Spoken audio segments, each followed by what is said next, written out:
Hello बच्चों, let's read the question. The force F acting on a particle of mass m is indicated by the force time graph shown below. The change in momentum of the particle over the time interval from 0 to 8 second is. Question का similar article मिल सकता है हमें 11th NCERT part 1 page number 96 पर. यहाँ graph में हमें दिखाया हुआ है y एक्सिस में force acting on the particle. एक ऐसा पार्टिकल बच्चों जिसका मास दिया हुआ है हमें m और यहाँ x एक्सिस में शो किया गया है टाइम और हमें टाइम इंटरवल एज्यूम करना है 0 to 8 सेकेंड.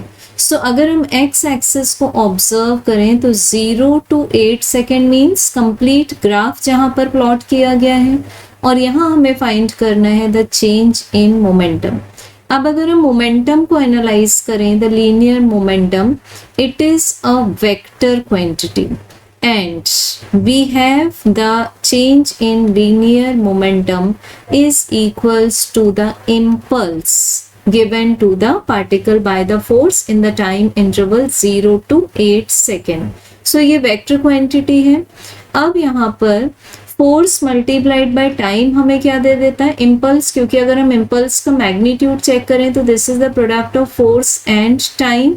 अब एरिया जो हम फाइंड करेंगे यहाँ पर उसमें हमें विथ साइन कंसीडर करना है.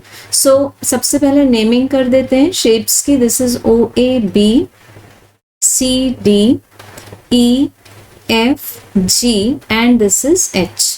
तो हमें जो चेंज इन मोमेंटम मिलेगा वो इम्पल्स मींस एरिया से फाइंड कर लेंगे. This is area of triangle OAB, then minus area of rectangle which is BCDE and then plus area of rectangle EFGH. इसमें जो टाइम एक्सिस के अपवर्ड पार्ट में है वो एरियाज को हम पॉजिटिव लेंगे जैसे कि ये दोनों एरियाज पॉजिटिव हैं. एंड जो टाइम एक्सिस के बिलो पार्ट में है मीन जैसे BCDE इसको हम निगेटिव लेंगे. Area of triangle AOB is half multiplied by base.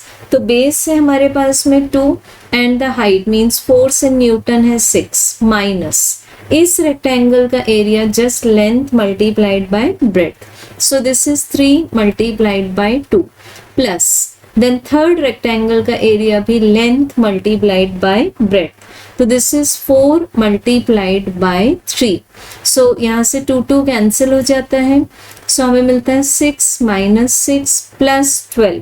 हमारे पास में टोटल बचता है 12 and the unit will be Newton second because for force it is Newton, for time it is second. Correct answer is option 3. Thank you.